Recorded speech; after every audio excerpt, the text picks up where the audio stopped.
They say that all promos are created equal. Just waiting for, just like the Sharky's face to see I was where like, I'm going with that. That's all I needed.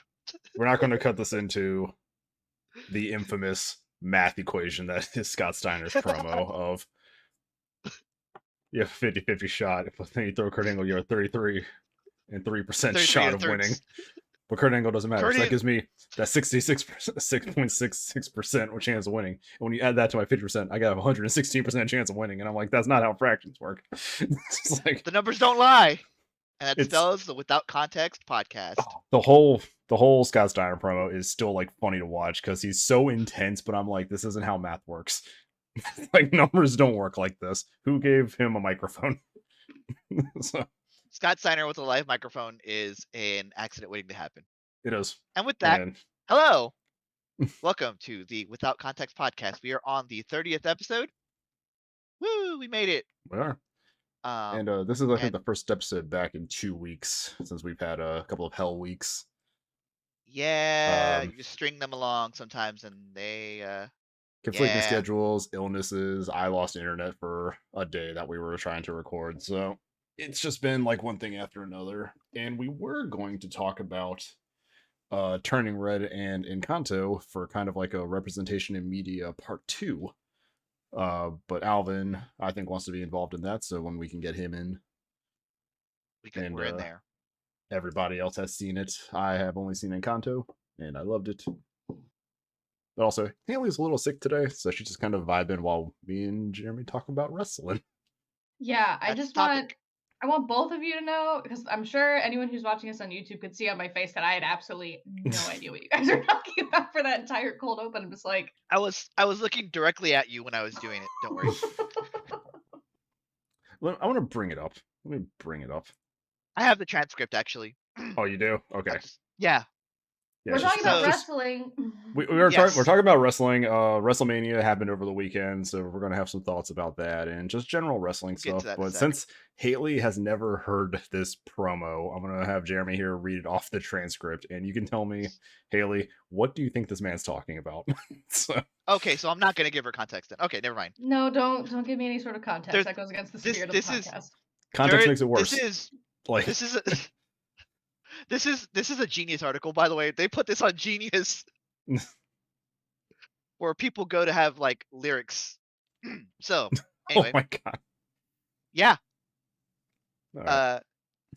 They say all men are created equal, but you look at me, you look at Samoa Joe, you can see that statement is not true. See, normally if you go on one-on-one with another wrestler, you got a 50-50 shot at winning. But I'm a genetic freak and I'm not normal. So you got a 25% at best chance to beat me. Then you add Kurt Angle to the mix, your chances of winning drastic go down. See, the 3-way at sacrifice, you got a 33 1/3% chance of winning, but I got a 66 2/3 chance of winning because Kurt Angle knows he can't beat me. He's not even going to try. So Samoa Joe, you take your 33 1/3 chance minus my 25% chance, and you got an 8 1/3 chance of winning at sacrifice. But then you take my 75% chance of winning if we were to go one-on-one, and then add my 66 2/3%. I got 141 2/3 chance of winning at sacrifice. See, Joe, the numbers don't lie, and they spell disaster for you at sacrifice.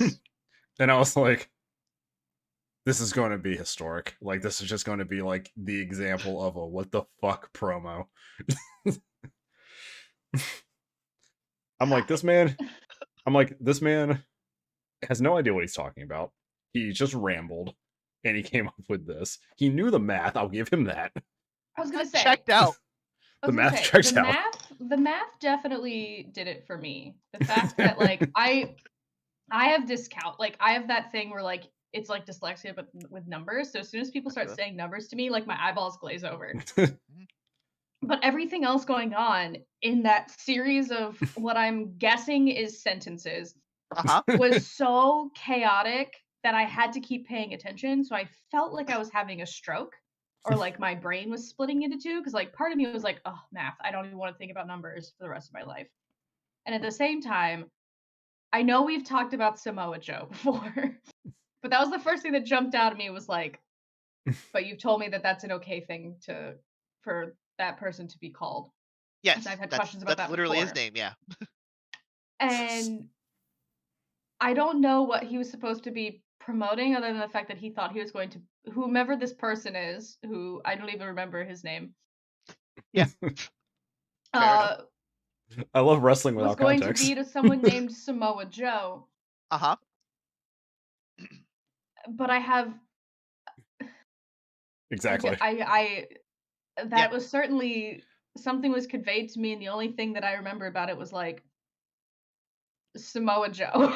Now the way I was delivering it was like 1% of the intensity that he has. He is I don't very want to much see more it. yelly and muscly, and he has another muscly guy behind him as he's doing the promo. No, That, I don't like being yelled at. Yeah. That promo is 14 years old. Yes, it is. Like, that happened 14 years ago. That is how indelible it is to wrestling. I was gonna say that reads like it could have happened last week. Yeah. But oh yeah, it's the stunning lack of math literacy reads like 2022. But yeah, is one of like the classic like infamous promos that exist in wrestling. Like there's been some bad promos and people who like can't deliver like long promos in a way that's believable, but like that one is like just like perfection of how dumb it is. It's actually like art. It's actually art. It's art. Oh, that it's man like just so got, bad it circles around to being good again. That man just got put into the WWE Hall of Fame this weekend. Yeah, he did. Well, with his brother. With his brother, yeah, as the Steiners. Which is hilarious because they never wrestled as a tag team in WWE. It was only in WCW because Rick left wrestling after that. Mm-hmm. That's why Scott came in as a Big Papa Pump with his obviously steroided up body. Like that man has been, that man is absolutely like. That man is misshapen. Like, if our wonderful listeners at home couldn't tell, Sharky and Deca are big wrestling fans, and I have never watched a wrestling in my life. To me, wrestling. it feels loud and chaotic, and there's a lot of like large, muscular men, which make me deeply uncomfortable as a like small, weak person. So they're going to talk about wrestling things, and I will occasionally interject with a genuine question that I have about wrestling and like the sport or art of wrestling. And I just want to preface that all these questions are like being asked out of like genuine curiosity. Like I'm not trying to flame wrestling or like anyone who's a fan of it. I genuinely like the extent of my wrestling knowledge is the fact that you can have and now his name escapes me, that one wrestler be a dragon in Skyrim where he's like, snap into a Slim Jim, yeah! Macho and Man. the dragons in Skyrim. Macho Man, yeah. Randy Savage. And that is the extent of my wrestling understanding. Everybody knows, in a household name, they know Hulk Hogan and they know Macho Man. Like those are, I think, the two that really transcended. And if you know Princess Bride, you know Andre the Giant. Like he was the big guy. He was Fezzik was his name, right? Yeah. So like there are some wrestlers that are household names, not as so much as today, but definitely back in like the 80s. John Cena was Fred's dad, yeah. And then John Cena and The Rock, who broke into like mainstream like movie thing, because technically all wrestling is that it's varsity theater. Yeah. Like, that was going to be my first question, and this is coming from. Go ahead. If you think about it less as like muscly guys like punching each other, you think about it more in the sense of like when you think about theater. I think you'll get more enjoyment out of wrestling in general. It's jocks do theater. Like that's all it is. So that leads perfectly into my first question. So with wrestling, like the joke is that like they plan who wins what fights and when. Is it true that it's like all entirely scripted? So or is there still like genuine like we just want these two people to fight each other and whoever's the better person in that moment wins? So it comes down to the company a lot of the time. Back in the 80s, they really had the sense of realism because there wasn't a way to find out things like there is nowadays. You didn't have the internet. You didn't have anybody talking about shows from different territories, which are what they were called in the 80s. There was like a southern territory where one promoter would run his guys, and then there'd be a northern territory where another guy would run his company, and people would go to and from and all that, but you never know the result because people didn't have a way to get that information out to a wider audience. And So wasn't a thing yet. everything was based on more legitimacy. Like they acted their parts in their real life also. So it's like if you were a heel who's the bad guy, you'd be a complete dick to everybody inside the arena, outside the arena, whenever you had public eyes on you. Like you lived the character. You got death threats regularly. And yeah, there was a bunch of times where people tried to stab heels and all this other stuff. Like Southern wrestling in the 80s was absurd. Well, you just had to say Southern and then I understood. Yeah, 70s and 80s, like being a bad guy and doing the wrong thing, or doing like the wrong thing to the wrong baby face in the wrong crowd, like people would try to kill you because they believed it was all real. The good guys. They believed it was all real. They believed like you were really this piece of shit beating up their hometown hero. So, and I mean, there was I think in the 50s or 60s, a Russian took the world title off of somebody. I don't remember who. I think it was Billy Graham. But Madison Square Garden almost broke out in a riot because of it, because they thought that a Russian had beat this American hero. I think so. It had to have been Volkov because he was like one of the only ones in the 80s. Well, this was back in like the 50s, 60s. Oh, okay. So, but like Madison Square Garden was like about to break out in a riot. They had to rush him out with the title. So, but that doesn't happen as often in the modern time, but it still happens every now and again. I think the last time when it majorly hit riot levels, my camera fucking does the thing again, is the Montreal Screwjob actually. Yeah, in the late 80s, early 90s, the wrestler Bret Hart was wrestling Shawn Michaels, right? It was a Shawn Michaels Bret Hart match. And Bret Hart was leaving WWF, what was the company before WWE, because they lost the lawsuit and had to change their name. So World Wildlife Fund. Ooh, yeah, ooh. they lost the lawsuit. But he was leaving the company and he's like, I'm gonna go out on my back. I'm gonna let Shawn pin me. Title's gonna switch hands, whatever. And I'm going to leave because that's what you did when you were leaving. You'd put the new guy over and be like, he beat me, I'm leaving. He's the new hotness. And Vince McMahon didn't think that Bret would go through with it. So they were setting up something for the finish, and I think it was, what was it? It was either a fast count or they made it seem like Bret tapped out. The finish is the referee. So to bring insult to injury, Shawn Michaels used Bret Hart's own finisher on Bret Hart to like make him submit, and the referee, as soon as he was in the hole, the referee like waited a second and then countered it like he had tapped out, even though he did not. So Bret got all the fans are pissed. All the fans are pissed. Bret's pissed. Vince McMahon comes down to the ring, gets spit on by Bret Hart as he's leaving, and it's like the first indication, like maybe something's going on here. So you see Hunter Hearst, Triple H, like ushering Shawn Michaels out, and the one thing you see like on the way is you see a fan actually shove Shawn Michaels. You can see it on the feed where he like gets forward and like shoves him.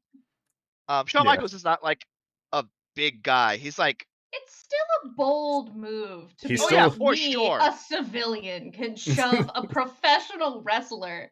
Like, they were pissed, bruh. Yeah, and so yeah, that all happened.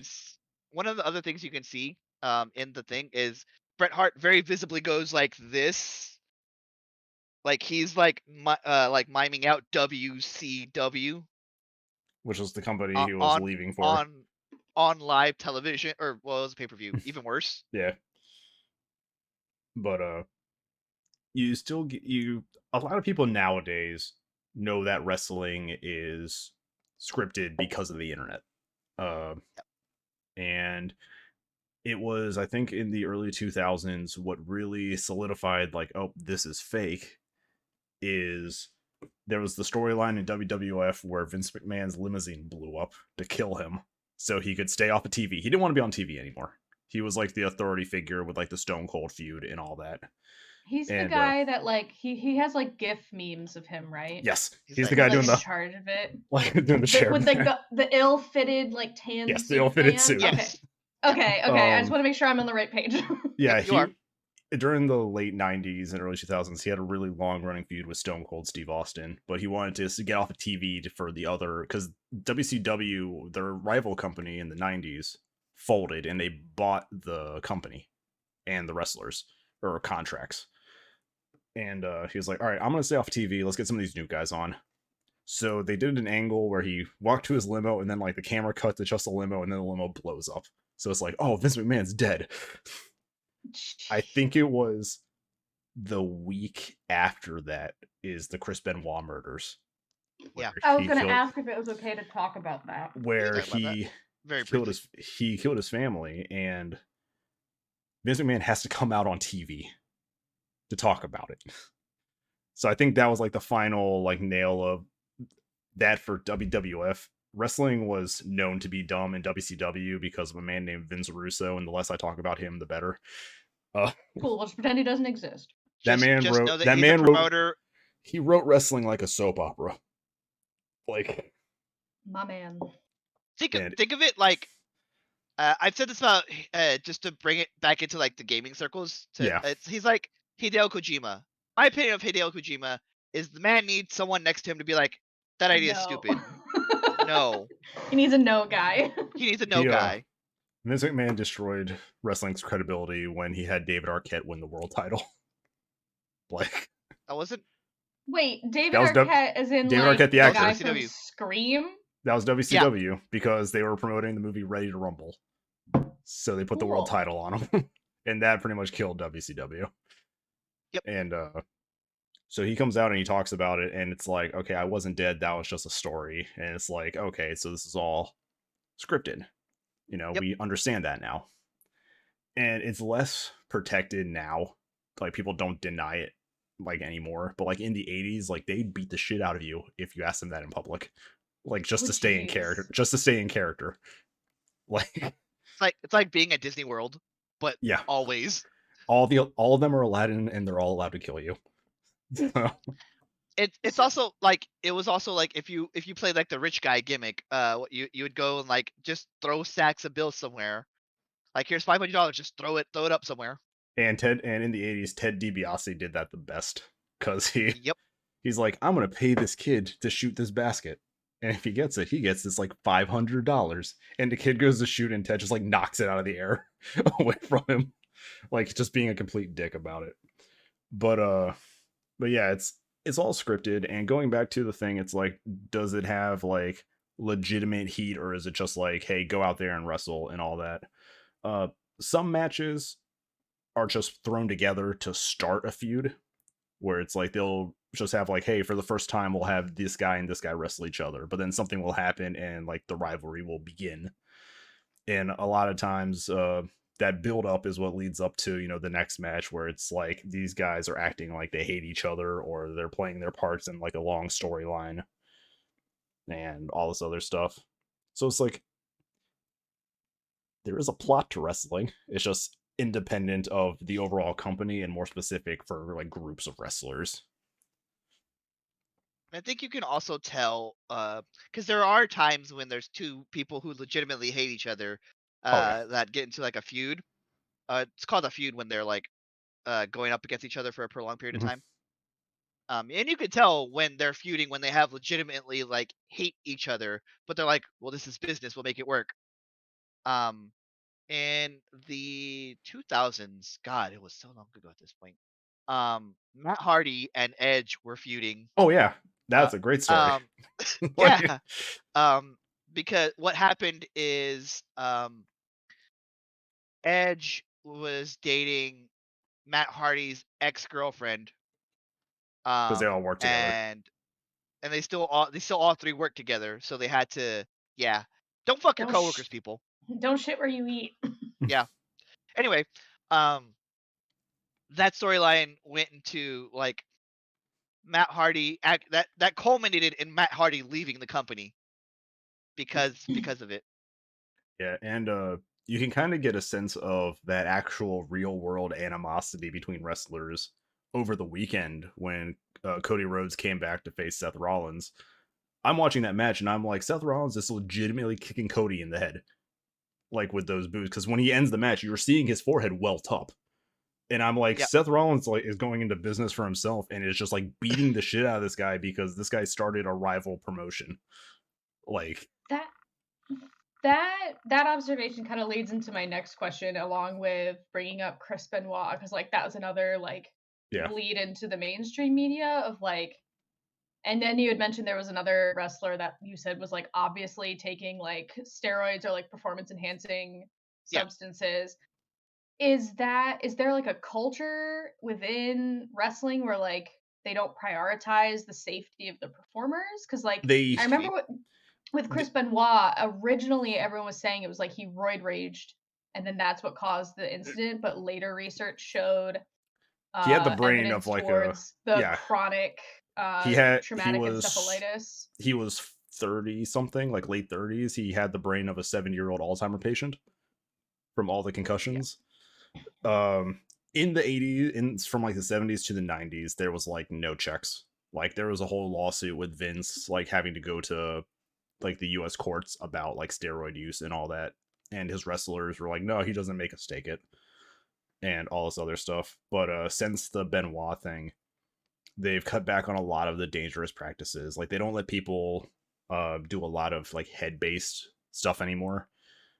They've give everybody like periodic drug tests unless you're one of their favorite guys, and they don't.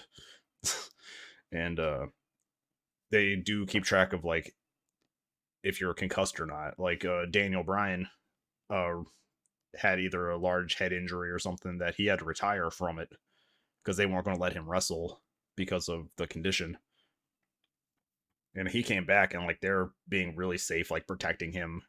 Because the thing about wrestling is that because it is theater, you're supposed to take care of the other guy's supposed to take care of you.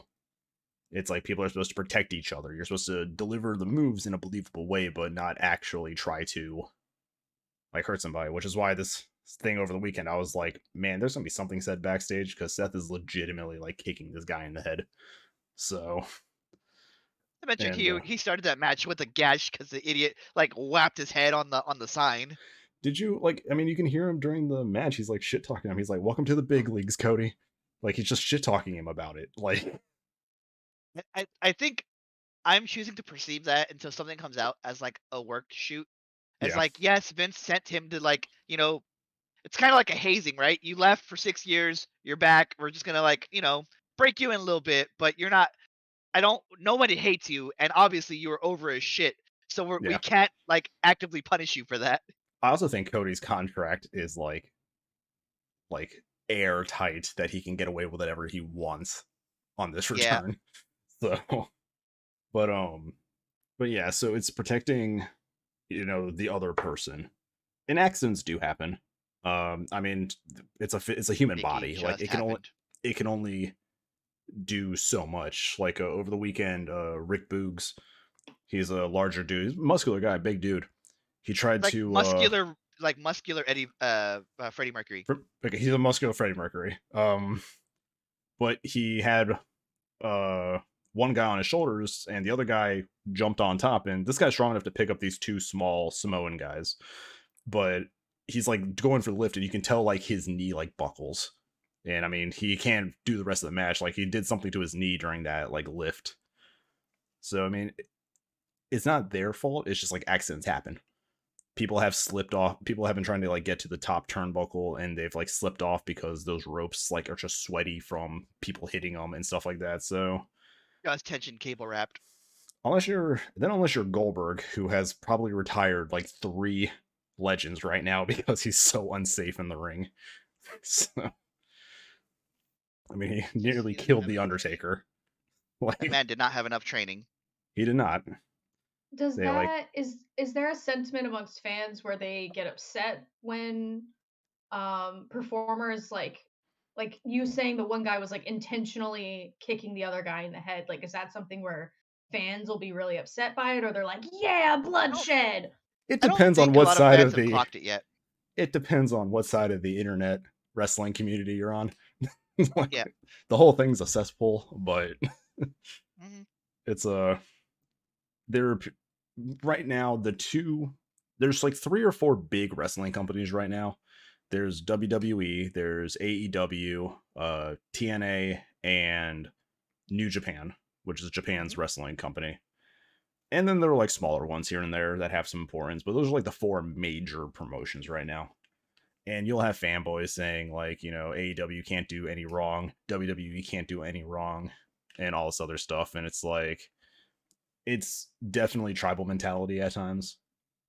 It's So dumb. But the wrestling community also doesn't forget, like, if you're somebody who is unsafe, like, they'll remember that. And it'll like get on message boards and Twitter every time they're there. I mean, companies will hire people that have had allegations, and like the fans will keep calling them out against that too. Like, it's a very vocal Austin Aries. Yeah, Austin Aries. I mean, Gable Stevenson is in WWE Yeah. right now, and the only reason he wasn't found guilty in Minnesota for rape allegations is because technically there was a loophole. So, of course, and like they made a whole big deal about showing him off at WrestleMania, which is like bad optics if you ask me. So yes, it is. But like that's man gets away with thing. News. Yeah, and, I mean, and people are like, well, AEW hired Jay Lethal, who had the same kind of thing. He had allegations, but they weren't proven, but he still had allegations. And to a degree, the man's lost every match he's been on TV. So it's kind of like a hazing to a degree. But I mean, he's still employed. So, but AEW also, like, the moment Jimmy Havoc had his allegation, that guy was gone. Like, they were like, we're not even going to waste our fucking time waiting for any kind of like conclusion to this. Get out. Like, so it makes no sense that it's like, we're going to bring this guy in. AEW's generally better at it, better about it, to like getting out shitty people. Oh yeah, the moment like everything with Jimmy Havoc and Bea Priestley came out, those two were gone. Like, they were just like, get the fuck out of this company. So I don't know if I want to know. Just general like people being shit. Cool. But like the moment they found out, they were just like, get out, contract's done. Like, yeah. I think that works better when you're a private company. The difference is WWE is a publicly shared company. So they have like a board corporations. A corporation, so they have a board of directors and stuff like that. AEW is owned by one guy, so he makes the calls on everything. And there's no he has an executive board. And that's there's no public stocks in it, so it's not what the shareholders want. It's like, what do we need to do to make this better? So he has a lot more freedom. I mean, you try to release somebody from a WWE contract, it's like, all right, we need to get legal involved, like all this other stuff. That hasn't stopped them. It hasn't. They've released 120 something stars over the last year. So yep. It's budget cuts, man. It's budget cuts. It's budget cuts. Our record year of profits, budget cuts. Yeah. Just like every other corporation out there. Yeah. I guess my next question, and like, I don't really know how to word it other than just kind of like being blunt. Sure.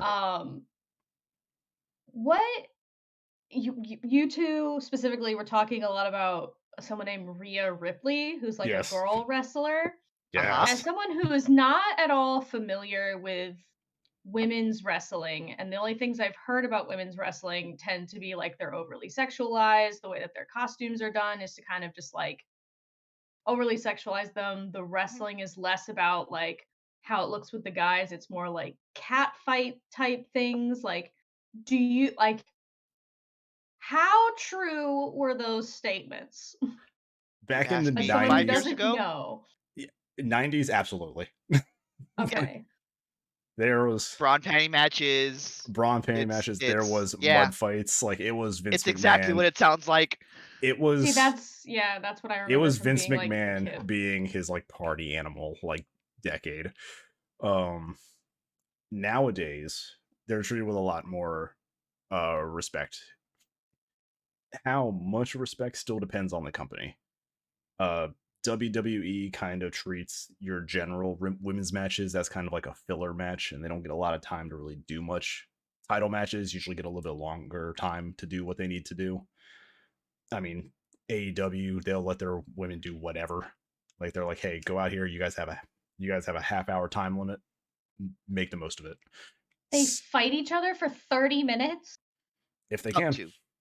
Yeah, it's That's too long. My attention span is too short. The original rules of wrestling was that every match had a time limit. It was 30 minutes for a match or an hour for a championship match. Most companies don't do that anymore, but AEW is going back to like real old school like style wrestling where it's mostly wrestling. It's not a lot of celebrities or a lot of like crazy presentation. It's just good old fashioned wrestling. And they'll get all the matches have a 30-minute time limit unless it's, you know, a certain finish needs to happen. Like, you know, somebody comes out, interferes, match ends in a disqualification, sets up a new storyline kind of stuff. So they're women, what wrestlers nowadays, there's still a little bit of ways to go to make them at least equal to the men in certain promotions, like more match. I think it's like even AEW right now is like Wednesday and Friday They have nights like is one match, like 1 or 2 women's matches per night. So it's like that's kind of rough, especially when you have a huge roster of like talented people. But there's still a long ways to go. But then you have promotions like Stardom in Japan, who is only women. It's like it's only women's wrestling, and those Japanese girls are brutal with each other. like beat the fuck out of each other. American female wrestlers don't have shit on Japanese female wrestlers and the shit they're willing to do to their bodies. Like they beat the shit out of each other. I was talking earlier about like a hazing period that Cody is going through in this moment because he literally started the rival company and is like, all right, I've been here for 6 years, I'm out. But in the way it works in Japan, you start as what's called a young lion, and you're just like one of the boys on the like under the ring or whatever. Like you're just getting them towels after matches, like spraying them down or whatever, attending to their needs. And every now and again they'll just like throw like 6 of you around just to like throw make a point in a match. Yeah. And that's a big difference. Japan compared to so America, it's mostly theater. Your strikes are they still hit, but there's like control behind them. It's like everything. If you were to watch like a wrestling video of like people doing kicks, like there's still a hit, but it's not solid, and most of like the impact sound is from somebody slapping their thigh. Like there's enough sleight of hand to make like the sound effects for stuff that makes things seem harder. Japan has a style where they just actually hit the shit out of each other. So, like, some of the heavier stuff is still like protected and like not so physical, but like the chops to the chest, like the kicks to the chest, like that is legitimate like shit that they're taking. So if you take your hand and you go like this, and the tip of your finger hits you right on the chest, just like as hard as they can do it, this wham, wham. You've seen it hurts. You'll see videos of like people's like chests like blistering red from like just chops. How do you watch this stuff? It sounds so terrible. I'll get into that at least for me. I really enjoy both the athleticism of like the wrestlers, because you still need to be like athletic to be able to do the things that they're doing. I can't go into a wrestling ring, even though I kind of look like Eddie Kingston. I can't go into a wrestling ring and do stuff. These people are trained. Like these people do gymnastics or hit the gym or anything. It's like you'll have the people that look like normal Joes, but like they can take pain because that's like their superpower. So there's a guy who is he used to be a Circus Soleil performer, and for a while he was a 24/7 champion of WWE, which just means he has to defend his title whenever. That's the storyline with the title.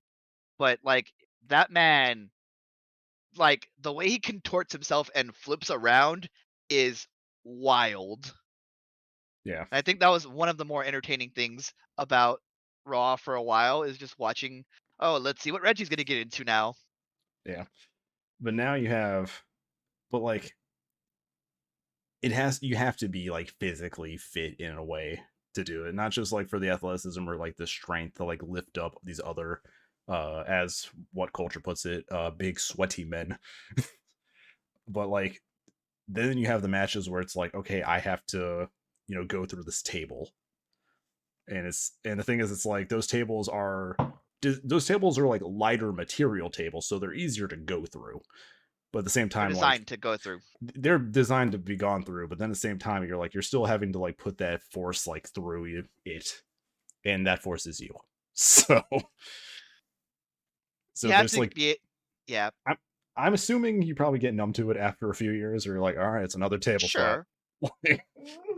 I know what to expect. But then you have like the ladder matches. Like, I can't not to mention imagine those. The canvas itself is like, it's like canvas, and then underneath it is like, I believe it's like floorboard, not floorboards, but like boards, and underneath that is a microphone, so it like makes everything sound louder. Oh, you mean like the ground in the wrestling in the ring.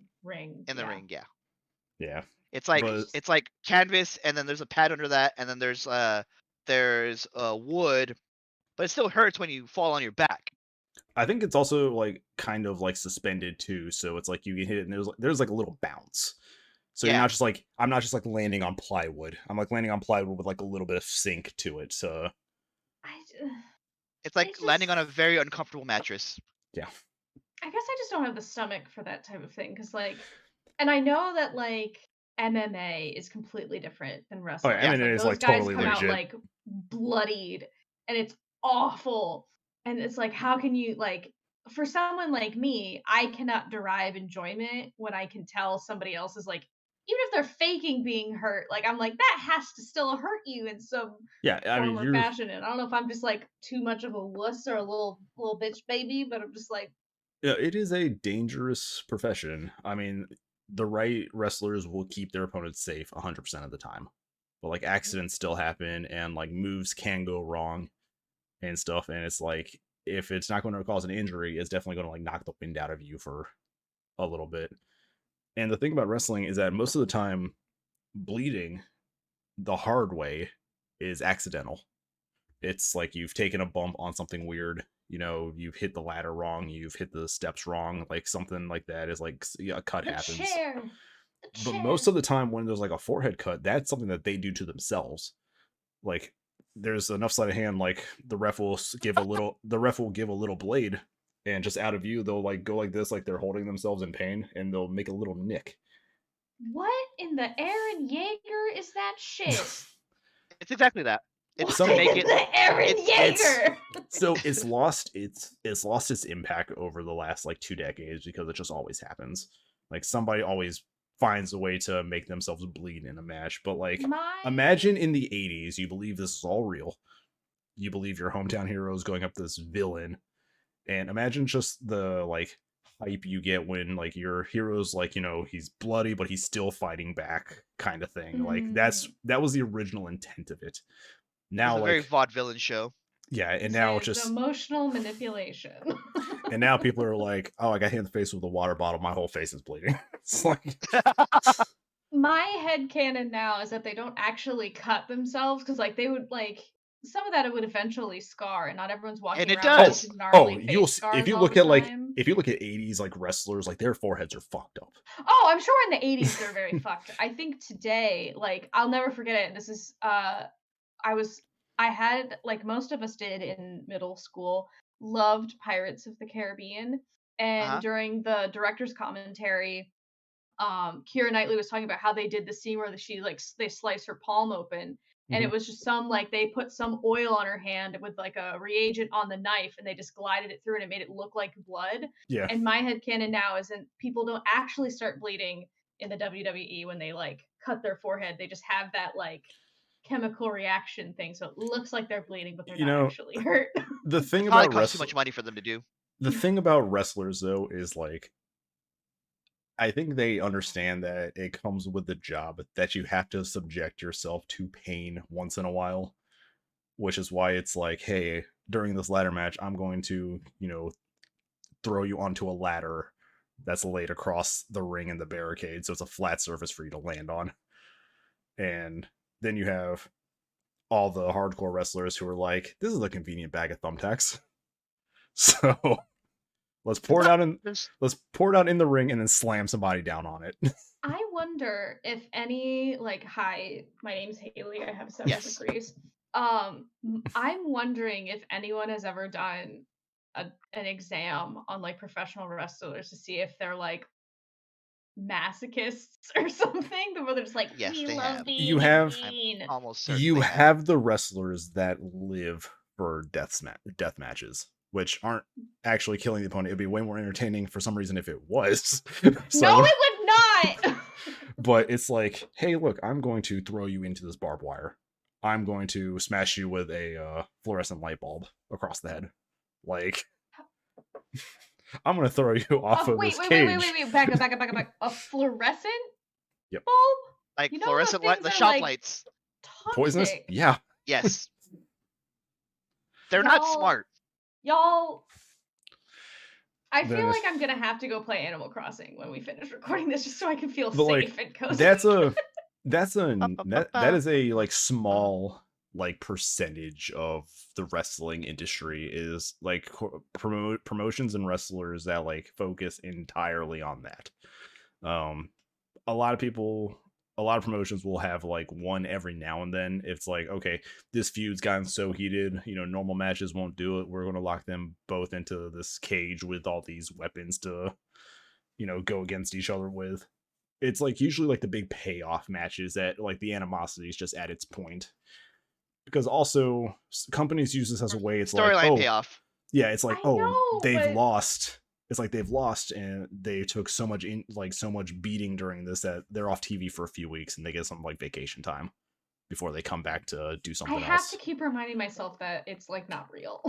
Yeah. Because I'm listening to this, But like I I'm said- like, oh my god, this is awful. No, How can I no, not but like watch I it? said, And I'm like, it's they it's an take illusion. they have to take these hits. Like you can't falsely break a light bulb over somebody without hitting them. Like It could be a prop light bulb. It could be a prop. Even like the sugar chair shots glass. where they whack someone with a chair shot, you could see them at the very last minute go like this.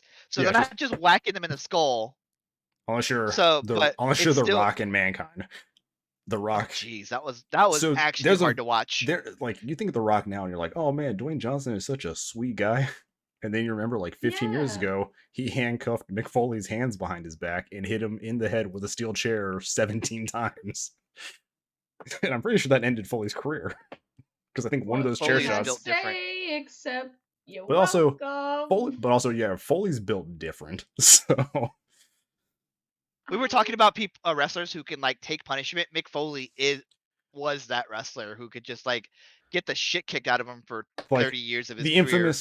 infamous video is like him and Undertaker are on top of the cage, and the fat guy, because he's a larger dude, gets thrown off the cage onto the announce table, but it's like a 20-foot drop.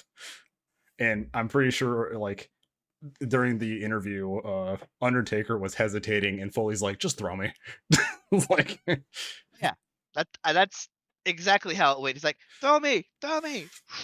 and then you just see Right? yeet. Mm-mm. No. And that was I the feel like first time that happened in that match. That happened That's the twice. first- He got back up and then Another- happened again. another fun experiment I think that could be done, and you'd have to go through a very rigorous like internal review board review on this, is I would love to see what people's like body chemistry is as that like how they react to seeing wrestling. Because for me, I can feel my cortisol just like I'm stressed. This kind of thing is giving me the icky yuckies. But Uh-huh. I feel like it's similar to with people who enjoy horror. Like they would probably respond to it with like adrenaline or like dopamine or something. Where I'm just like, this feels like the worst kind of time to be I don't- having. I don't think it's hitting that extreme for me because I'm with you on horror movies where it hits my cortisol and I'm like, fuck this, I'm out. Yeah. But I don't view it in terms of like these guys are trying to kill each other and like I would in a horror movie. I view it as these two people don't like each other and they're settling their differences in this. They call it the squared circle. The only And time where I watch it in the That's lens of like a scary. theater performance. the only time where it feels bad though is when the story's weak or just doesn't make sense. Like, because that's the thing, like, you're still having people write the programs between these wrestlers. Maybe not like entirely detailed, like, okay, this week we're going to do this, and the next week we're going to do this. It's like, all right, what does the audience respond to? Let's adjust, going forward. But then you have WWE, who has a like team of creative writers, and it's like the best thing that they could do is like, we're going to get Logan Paul involved. I saw that on Twitter, and I meant to ask you too what you thought of that. So I hate Logan Paul's guts. Out of the two celebrity wrestling matches, I hated the Logan Paul one because they disrespected Eddie Guerrero. Logan Paul did his 3 suplexes and then a frog splash from the top rope in Texas, where Eddie Guerrero is from. And you could hear the crowd booing him to oblivion. But then we got Johnny Knoxville versus Sami Zayn in like a comedy match, and that was hilarious. So, it was like some Tommy Jerry shit. Eddie Guerrero has passed. I see Yes. the animosity. Yes. So that ties back also to the Chris Benoit story, because him and Chris Benoit were best friends. And Eddie, I think, died a year before Chris did, 2 years before. 2 years. He was just found in a hotel room, cardiac arrest, because substance abuse, inclling alcohol and painkillers. He had a lot of demons. And then like 2 years after, Chris Benoit like probably couldn't take his death, and also like his brain, causing him all these issues. I think it was just Eddie's death was probably the last thing he could handle. Mm-hmm. But but like Logan Paul did that man's moves, and the stadium hated it. But I like, speaking as somebody who, like I said, enjoys the athleticism and performative nature of wrestling, and as somebody who despises Logan Paul, he still wrestled the best. He had the match of the night of that night, and it made me so upset. I hate it because he can work. Like, he can work as a wrestler. Because the thing about wrestling is, like, it takes years to learn, and this guy had, like, weeks of training. But, like, he moved, and his timing was so perfect, and I hate it. Because it just means that he's good at wrestling, and his brother's good at boxing, and I don't want them to be good at anything. Like, to get this sort of icky Logan Paul taste out of our mouths, and as I'm sure we're getting low on time, I would like to pose to each of you, what is your favorite storyline that you've had in wrestling? If you had to pick one storyline, what's been your favorite? So, I've watched wrestling for almost 3 decades now. Same. I watched WCW back in the early 90s, kind of got out of wrestling for a bit, came back mid 2000s for WWE, got out again, and then came back with AEW, and just kind of been following wrestling since then. My favorite all of my favorite stories have been like long-term stories, stuff that has gone on for like 6 months, a year. In WCW, it was Sting against the NWO, which was the villain Hulk Hogan version, and like his goons, and it was like the one man against the corrupt like wrestling promotion. And he also he was also like decked out in like Crow style like makeup and a trench coat. He was like the original like wrestling like anti-hero. His name was Sting? Yeah. You'll probably recognize the face. He's another one of those names that kind of stick out. He's also I've seen this person before. Yeah. And this man is 63 years old, and he's jumping off of balconies onto tables with people, and I'm like, he is still going. I would love to know what his life insurance premiums are. Would love to know it. I remember a story about you can talk about your storyline here in a sec. I remember there being a story about something similar where Vince McMahon was like telling Gronkowski about like falling off of a platform for WrestleMania, and like Vince is like, "Here, I'll do it," and he jumps off, and he's like in his 80s. Vince McMahon is taking bumps in his 70s and 80s that would kill me. But also, like, I think it just runs in the family, because anytime there's something tall I'm surprised we didn't see Shane McMahon jump off of the star at WrestleMania this year, because I felt like he would have, and that's like a 60-foot drop. So, but yeah, that was my favorite one growing up, was back in that age. In recent years, it's definitely been everything with AEW, mostly everything with the heel character MJF. This man lives like it's the 80s. Like, he insults the audience. He does interviews like he is the wrestler. Like, he is living the role, because I'm pretty sure he is just that much of an asshole. But he just has that asshole energy. It built a story around him and CM Punk, who's another probably like known wrestler for a normal audience, where it's like, hey, I grew up watching you back when you were wrestling over here. You know, you're my hero, but you know, you don't respect me now, and all this other stuff. And like, they had like a organic like thing to build it off of, because CM Punk had a picture of him in like teenage MJF, like at a signing. So it's like there was a very real world feel to it, where it's like, I respected you, and you know, you don't respect me, and like all this other stuff, and accumulated into like a great match between them, where somebody who MJF has been abusing and like just being an asshole to came out and helped CM Punk win, and now starting a whole new storyline that's organically building off of it. So I think those sorts, like the good long-term stories that keep having natural courses to build off of. But yeah, that's definitely. As far as modern, I think I would agree about MJF and CM Punk. That's kind of one of my favorite. He came out to AFI. Feuds. Yeah, he came out to his CM Punk, indie when music. When he worked the Independents, he used to work in a promotion called Ring of Honor, and that was his theme song was Miseria Cantera from AFI. Nothing from nowhere. Anyway, so going back to that real quick, MJF came out to Punk's current theme song, which is Cult of Personality. So he came out, like, crowd was like, oh, it's CM Punk, and then like MJF comes out looking like the smug asshole that he is, and then like the lights go dim and the first notes of AFI hit and the crowd goes fucking nuts. Like, it's so great. It's such an organically good feeling moment. I think growing up, one of my favorite feuds was I think it was the first time Shawn Michaels won the WWE title, because I think he won it against Psycho Sid. I think so. And because it was the Royal Rumble, and he won that in my hometown, in his hometown, in my hometown, where I live. Yeah. Because he's built from San Antonio, so for a long time I liked Shawn Michaels. Was that the Rumble?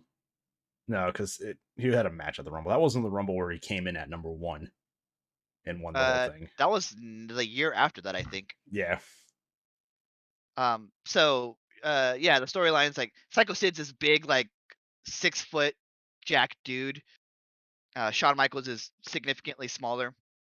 And you know, the storyline's just Psycho Sid just slapping him around for a little bit, and then Shawn Michaels just has the miraculous comeback, and the boyhood dream has come true for Shawn Michaels. And it was in his hometown. It was beautiful. His trainer like helped him get to the ring.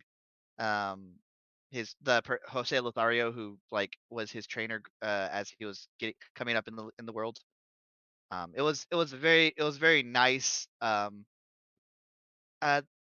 also like storylines where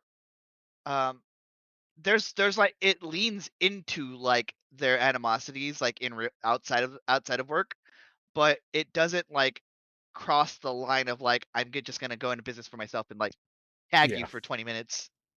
I think the prime example of that, I was thinking about it, is the Stone Cold and Vince McMahon storyline of the 90s, because who doesn't want to beat the shit out of their boss? Yeah, and Stone Cold was doing it on TV. It's a very relatable storyline. He was doing it on TV for 4 years. Like, so I think Vince, the guy who like owns it, is also a wrestler. You cannot spell Vince McMahon without ego. So nepotism runs in the McMahon family. It's like it's their company, so they get whenever a storyline they think a storyline benefits from them, they'll throw themselves into it. His son, his daughter, son-in-law, just nepotism. Nepotism. They just yeah, and that man, like we said earlier, that man is like in his 70s and 80s, and he's still 76. he's Googled it. 76. He fucked up a stunner over the weekend. That was maybe the worst stunner I've ever seen in my life. Vince, I'm like, God, Vince, just you're losing your mind. Like you're probably going senile, and probably not from concussions. Like Here's the thing. Everyone always like the internet wrestling community has these places, these news sources called the dirt sheets, where people try to make connections based on the things they've seen and the things they think they see between the lines. Yeah. And they'll come up with these clickbaity articles about shit. And it's always like Vince McMahon's this crazy old man. I don't think he's a crazy old man. I'll put it this way. You don't stay rich if you're a crazy old man. You have to have a no guy somewhere. Even if it's not someone who's publicly available, you have the no guy to be like, reel it in. I think Vince has two. I think it's Bruce Pritchard and Nick Khan. Yeah. I think because I think even now, like the wrestler Triple H, for the longest time has worked for Vince McMahon. He married his daughter. Like he has been a company guy for 25 years now. And everybody's like, when Vince retires, Triple H is going to be given the company to run it. He's a wrestler. He knows how to do like this kind of business. And it's leaning now that he's not going to get the company. This other guy is going to get the company. And they're like going through and everything Triple H has worked on, they've like taken control over and are like reshaping. And I'm like, this man is getting nothing for his loyalty at the end. To be fair, the reason there's pivoting NXT is not just because fuck you Triple H. It's because they couldn't the wells run dry because AEW exists, so that's where all the indie people are gonna go. They're not gonna come to WWE. They're gonna go to AEW. Yeah. So they had to rebrand. Yeah, and their whole thing now is like, we're going to hire people that don't have previous wrestling history. We're going to train them our way. We're going to build them from the ground up. We don't want any more like indie guys who don't want to change up their styles. Because the thing at the end of the day is WWE is a PG wrestling company. So they want to work safe. They want to have all their promos scripted, which is another thing. Companies let people they give them the mic and it's like, just talk how you would talk if you were hating this guy. And, build up the feud a little bit. But people in WWE, they're given a script to read. And they have to memorize it and go out there and cut the promo and all that. And so they want to mold people who are just like kind of looking to exist in wrestling. So it's definitely different since that's a PG company. And then you have AEW, that's TV-14, and they definitely seem like they're a more mature style of company. So the rebranding is like, we're going to build up our guys. So they just recently bought Ring of Honor. Yeah. AEW did buy Ring of Honor. Well, I certainly learned a lot about wrestling today in today's episode of the podcast. Will I watch wrestling? Probably not. I'm too much of a widow baby. We still got like 5 minutes. People even get pretend hurt. Deca, what's your favorite? What's your favorite gimmick? What's your favorite gimmick match? Gimmick match? Jesus Christ! Like, if it's not just like a one-on-one pinfall, is it the Royal Rumble? Is it Money in the Bank? Oh, not gonna lie, I liked the way that they did the Money in the Banks during the quarantine era, where it was less of like a wrestling match and more of like a cinematic thing. Oh. I loved those cinematic matches. So that's the thing that's been popping up too. Recently, because of the pandemic, they've been more creative with certain wrestling matches, and they've actually filmed them like movies. So it's like people are fighting like across like a farm and like into like farm stuff and like in an abandoned warehouse. And it's all shot like a movie. Like you're playing Tekken or something. Yeah. Which is great. But I the money, loved those matches so much. but for Haley, the Money in the Bank is a pay-per-view that WWE runs, and the main focus is a 6-man ladder match with a briefcase suspended above the ring. All right, you're gonna have to go back to 6-man ladder match. Yeah, because you have to climb a ladder to get this briefcase that's suspended above the ring. So a bunch of ladders are used in the match. That briefcase contains a contract that at any point in the next year you can cash it in for a title shot.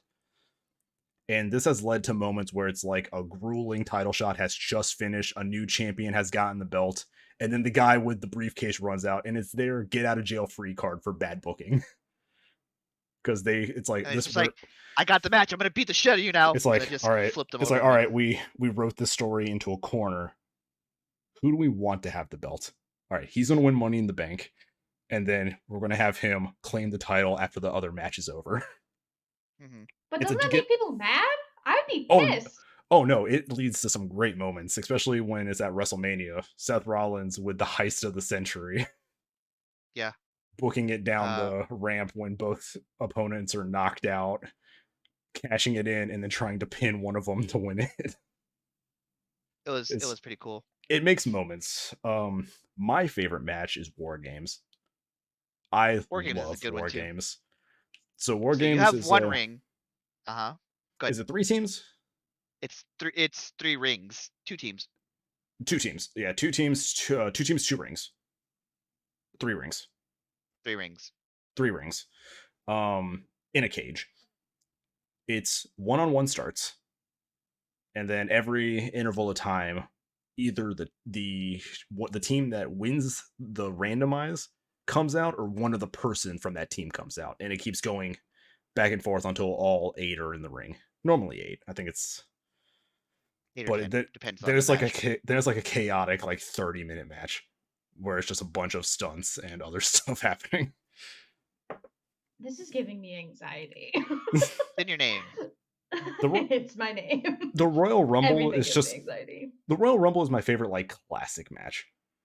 It's one of the WWE's big 4 pay-per-views. We have 30 wrestlers. They're going to come down every 3 minutes, just one at a time, until they're all in the ring, and then it's the last one in the ring. You have to throw your opponents over the top rope. Both feet have to hit the ground. That's a big important rule. Both feet have to hit the ground. And it's last man standing. And they get the title opportunity at the next pay-per-view. WrestleMania. But it leads to so many surprises, legends come back. And then there's usually a big return at number 30 who's favored to win it. Mm-hmm. That's the thing, is wrestling is always just about moments. And are these matches you're just talking about, the ladders and the Hunger Games? Are these mixed? Is it just all boys, all girls? Do they both wrestle at the same time? They have different gender ones. There's a women's women's Royal Rumble, a men's Royal Rumble, and It was last year at NXT, right? They had the women's War Games. Yes. Which was absurd. Match of the year quality. They were nuts. But yeah, they're the women in NXT are super talented, and it's a shame when they go to the WWE, when they go into the main roster and then they get buried in they a become this tossed to the side. They just get put into a division that doesn't get a lot of attention, so they don't get a lot of time to do stuff, or they come out and they're just told to lose every match to put somebody else over. So it's I can't even show you what I can do. I think this is the most informative piece of media I've consumed or helped create in terms of wrestling. I have also read a piece of Star Wars fan fiction that took place where all the characters were members of the WWE. Awesome. It was fucking wild. Now you see, they're I don't know what's going on right now, but they had Kylo Ren as the bad guy, and Rey's character was the one who's supposed to be the good person, but they were in a relationship off screen, and they're you're right, hang out with the bad guy. Speaking of media crossovers, that was a big thing in the 90s. I remember when RoboCop helped Sting win a title. I remember there was Scooby-Doo episodes about the WWE. Yeah, there was a movie. That's what it was. It was really bad. Like John Cena and whoever. It was really But bad. I'm sorry, but It is. really I bad. think that's what makes it also easier for a lot of these like 90s and 2000s wrestlers to convert over to Hollywood. They've been acting their whole career. Like they still have to get the shit kicked out of them now. Yeah, like it's just, you know, John Cena is killing it in Peacemaker and Suicide Squad, and The Rock is Hollywood's like biggest fucking star right now. Like it seems like a Rock movie comes out every month. Like the man's like nonstop making movies. And I mean, Hulk Hogan had his stuff too, and we don't talk about those. So yeah. But yeah, so that's a crash course in wrestling. Real quick before we go, Sharky, what do you think about WrestleMania? Both nights. Okay, so I feel like they top loaded it with night number 1. I don't think they felt people would stay for just a Roman Reigns Brock Lesnar match. So I think they loaded all the good matches onto the first night. I really enjoyed the Cody and Seth match, but like I said, I feel like Seth kind of went into business for himself once in a while. Like Cody looked like shit coming out of that match. He still had those scars from that one table match in AEW. Oh yeah, he still had the fucking burn marks because they did the stupid burning table spot. Yep. There are spots that there are spots. I'm gonna let it go. I'm just gonna let it go. There are spots that are dumb. Like, don't let yourself crash down on a flaming table. Don't ever be in that situation.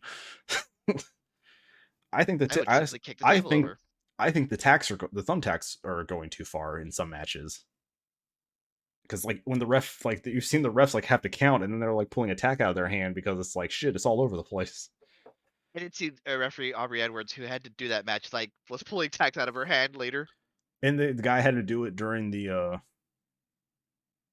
Britt Baker Thunder Rosa match, which is another good example of storytelling. Even though I think they got the timing off a little bit. Thunder Rosa lost at the big pay-per-view, and then the next week she had to win like a number 1 contenders match just so she could win the title in her hometown.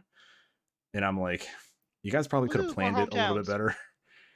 It's like Thunder Rosa is also from San Antonio. She's my new favorite San Antonio wrestler, and she's great. She's fantastic. Shawn Michaels took a dive. We're seeing a lot of, my favorite thing is right now we're seeing a lot of diverse people holding titles right now. WWE, like most of their women's division titles is held by women of color now, which is rare.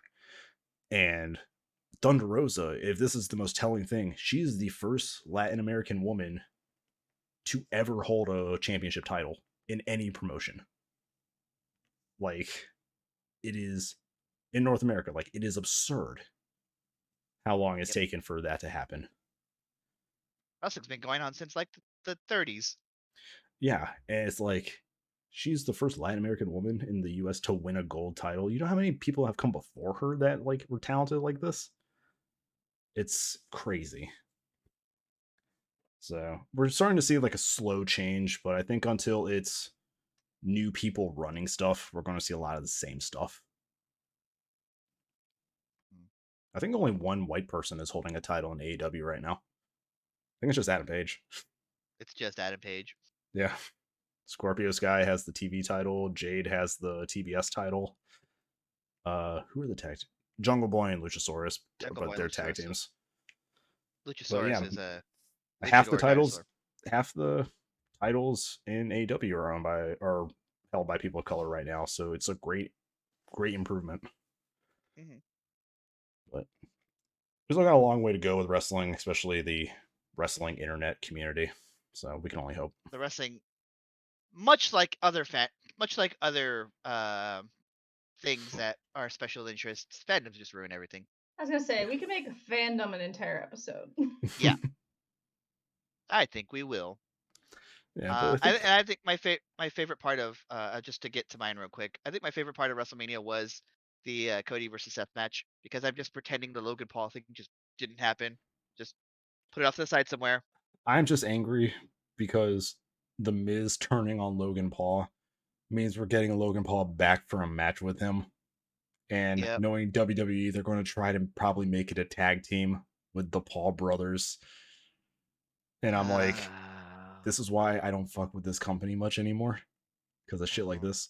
The Knoxville Sami Zayn match, though, did make me laugh. The Knoxville Sami Zayn was entertaining. It We was. lost Haley. What?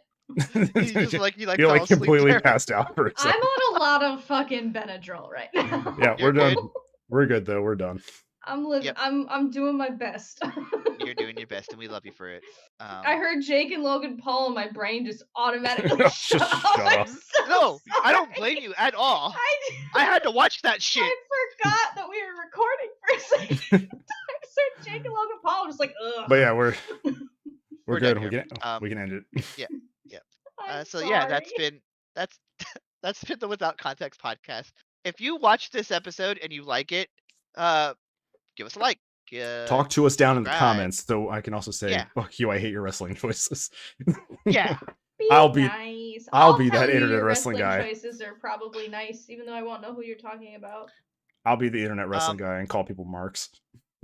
If you like our stuff, I want to see the supercut of just Haley's visceral reactions to some of the things we say. Please make that for us. I can do it. I'll make it myself at some point. Just me I'll just do going it myself.